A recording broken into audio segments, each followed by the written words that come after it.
Salutations, dear audience. Prepare to be inspired and empowered as we delve into the realm of business triumph and elevate your business. I'm Ed Jarecki, your host for today's enlightening episode. Thank you for being a part of this enriching experience. Our show is dedicated to enlightening and equipping business owners, professionals, and aspiring entrepreneurs like you with essential knowledge and insights from experts who have achieved success in their life and business. Today's guest exemplifies this mission. So make yourself comfortable, unwind, and let's extend a hearty greeting to our incredible guest today, Brian Spire.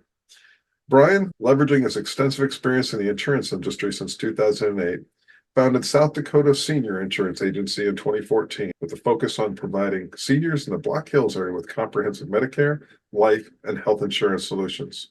Brian's independent agency is committed to simplifying the complex insurance landscape for seniors, ensuring they receive the best possible advice and coverage to meet their unique needs. As Brian joins us on the show, he'll shed light on what success means to him personally and how his definition has evolved over time, as well as one or two of his top challenges and the associated lessons learned. And finally, we'll discuss how Brian has leveraged innovation in his business and other work to overcome challenges and achieve his goals. So join me in welcoming Brian Spire as we embark on another incredible episode of Elevate Your Business. And without further ado, welcome to the show, Brian. It's great to see you again. How are you doing? I'm doing well. It's great to see you, and thank you for inviting me onto this podcast today. Oh, it's my pleasure. And just to give the audience a little bit of background, Brian and I have known each other for around 20-ish years, and he's a serial entrepreneur, so this was not his first endeavor. He actually had several other businesses. And what he's accomplished and what he's doing today is incredible. So to start with, Brian, can you share a little bit more about yourself and your business? Yeah, basically, I've been an entrepreneur my whole life, as far back as I can remember. Even as a young kid, always had those entrepreneur ideas and thoughts and how to make things better, do things faster, multiply yourself. And so I've done some things along the way, but my current business is insurance, like Ed was talking about. And insurance to me, it wasn't like something I grew up and said, oh, I just can't wait to be an insurance agent. It's like my top priority, like how do I do it? But I looked at a lot of different things, different options. I looked at real estate, financial planning, financial advising. I kept kind of circling back around to what I wanted to do, and insurance just went to the top of the list each time. And so I started small with a local state farm agency, got my license, learned the basics and stuff. And that wasn't a long-term solution. It was, like I said, it was to get my feet wet. But then fortunately, I guess I was able to join a insurance company in Omaha that specialized in Medicare. And right now there's like 10 or 12,000 people daily turning 65. And I'm like, well, that's a big number. There's going to be a big need. And got started with them, learned the ins and outs, but eventually didn't want to work for somebody. I still always wanted to be working for myself. And I took the knowledge I learned from there, moved up to the Black Hills of South Dakota, started my own insurance agency in 2014. And I guess fast forward now, a little over 9 years, going on 10, I guess. We've got 9 employees. We've got a physical location. We've just grown a little bit year after year, which is that's why I did the insurance. It's a business that you can just grow a little bit over time, and you typically will do better this year than you did last year. So outstanding. You've got a great story with that. So through that journey, my first question is how do you define success today? Well, success today is way different than I would have defined success 10, 20, 30 years ago. But success today for me is helping people. And that can take on a lot of different aspects. Obviously, you can help people financially, you can help them spiritually, you can help them, referrals. There's just a lot of different ways to help. And I just take joy in that. You can even just help people. Like maybe you think I don't have something to give to somebody, but even just a compliment or an encouragement for the day can be very powerful. Maybe that's the only positive thing that person heard that day, and you could be the one to provide that to them, even if you don't have an actual product or service. So I just tend to look for ways to try to be an encouragement to people. And help them in any way I can. I like to listen to podcasts and people like Zig Ziglar and stuff. And one of the things he said was like, you can have everything you want in life if you will help enough other people get what they want. So what do people want? And I've kind of modeled my business around that. I'm probably more focused on my agents' success and well-being, sometimes probably over my own. But the growth of my insurance agency and the success we've had have proven that it works if you focus on other people. So to me, that's success. I love it. Helping other people, helping your team. I absolutely love that.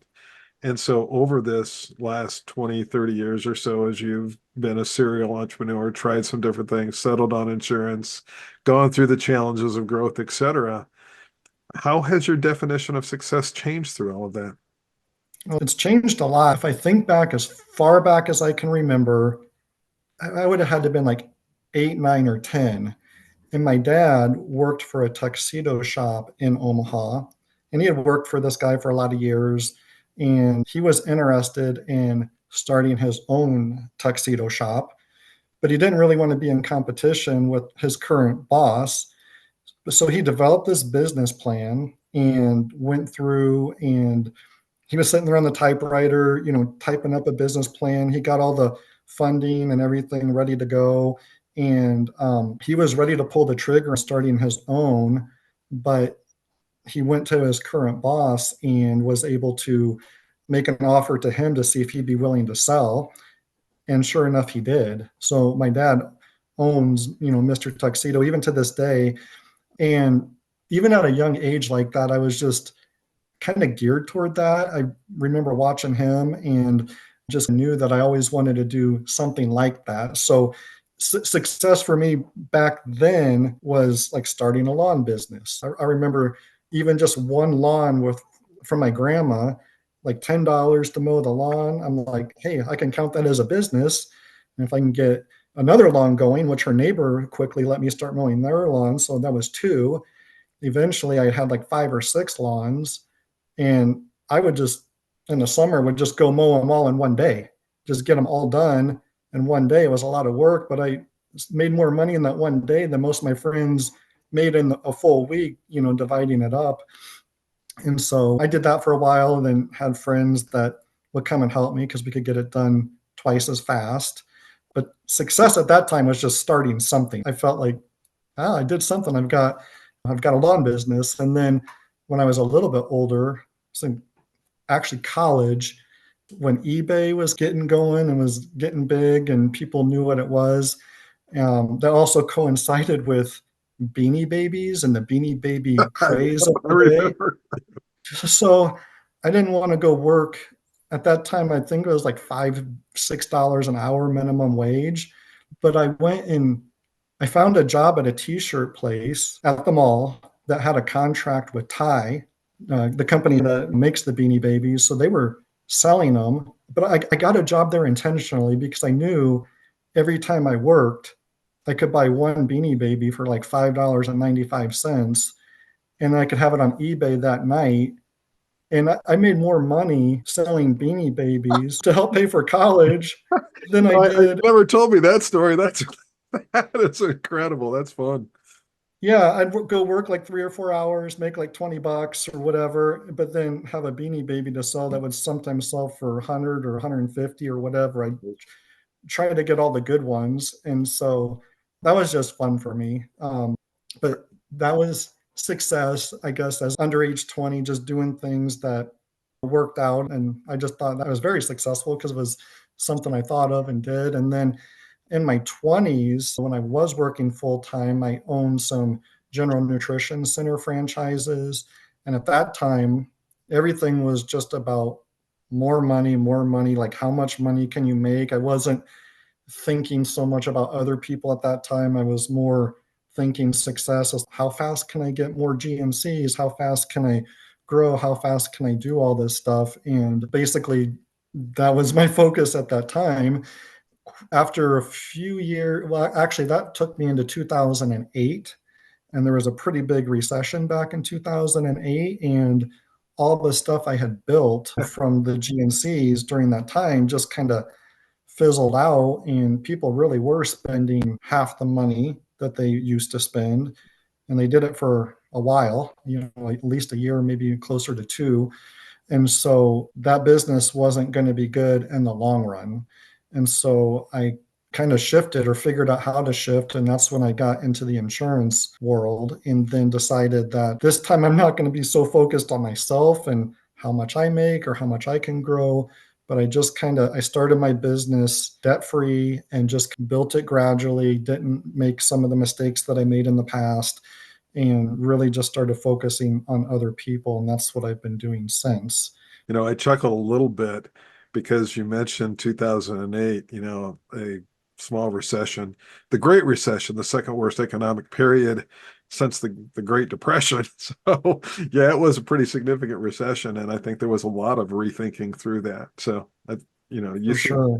shift course and really change your thinking and focus, and you've had an immense amount of success since then.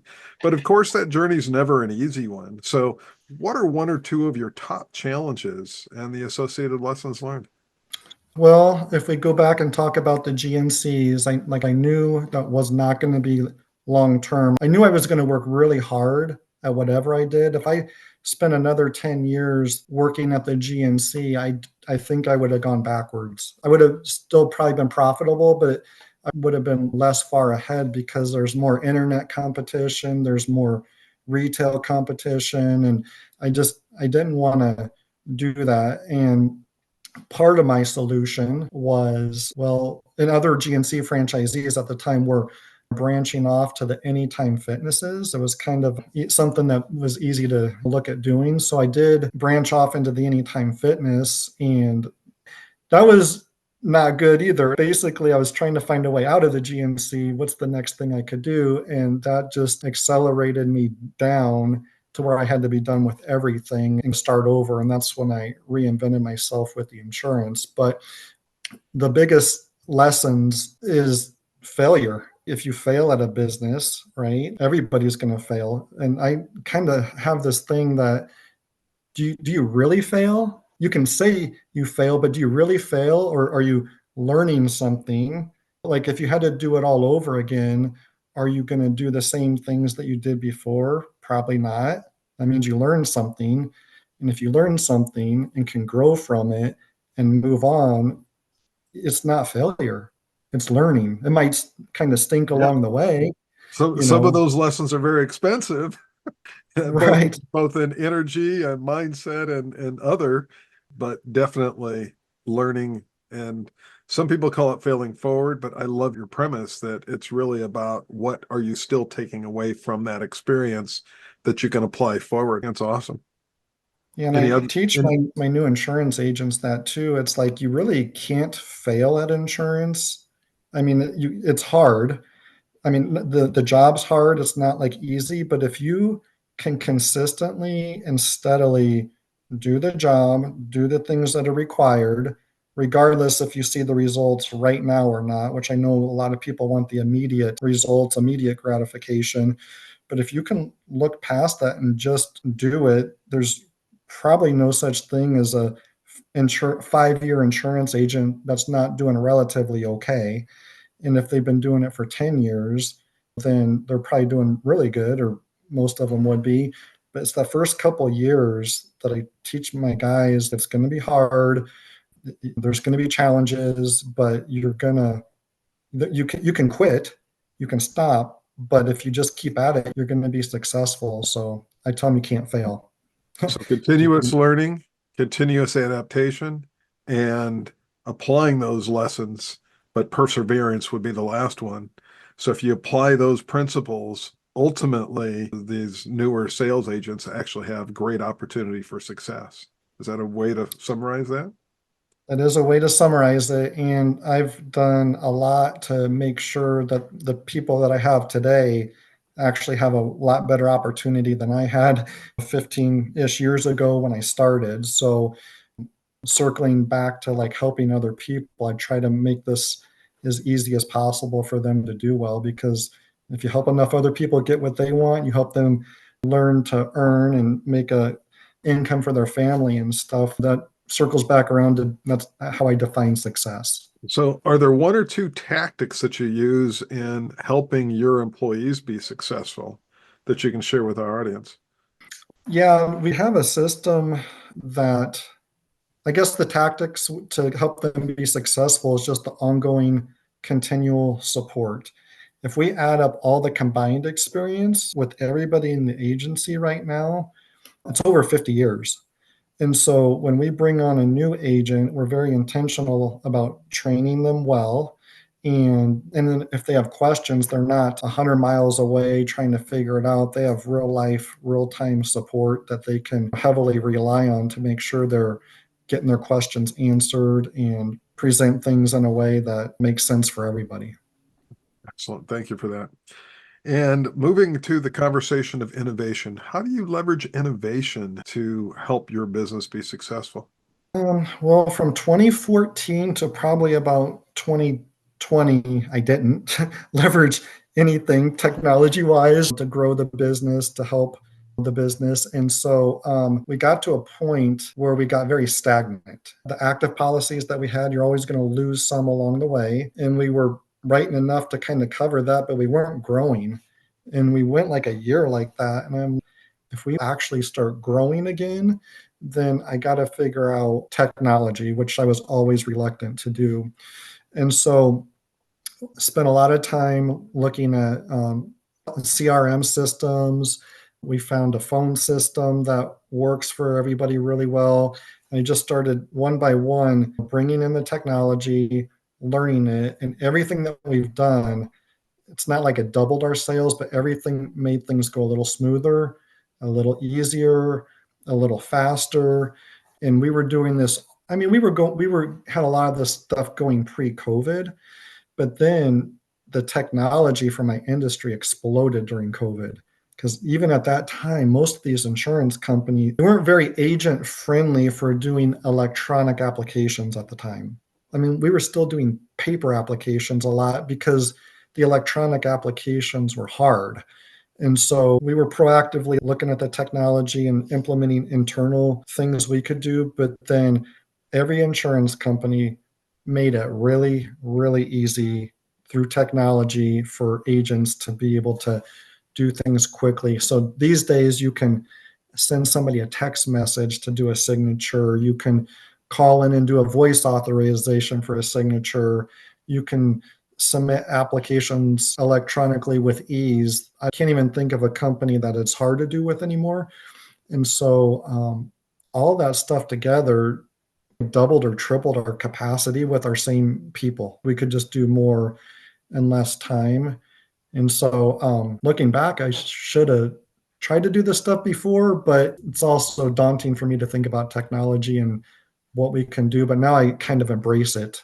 I'm like, what's the next thing that can help take us to the next level? And maybe the next level is just 2% better, 5% better. It doesn't have to be this thing that just doubles your sales, but just something that could clean things up a little bit or speed it up a little bit for everybody. And there are always those events out there, those circumstances out there that really can drive a lot of change. And you mentioned that COVID really changed a lot of business thinking. And I'm one that believes it really accelerated the transition from the more analog to the more fully digital world that we today operate within. And I know Mm-hmm. just operating the type of business that I do would be much less possible with the focus that I've got if it was 2019 and before. So, as Mm-hmm. tragic as the pandemic was, and I'm one of many that experienced that tragedy firsthand within my family, it still did drive a lot of businesses to make changes. And I don't think we're done seeing those.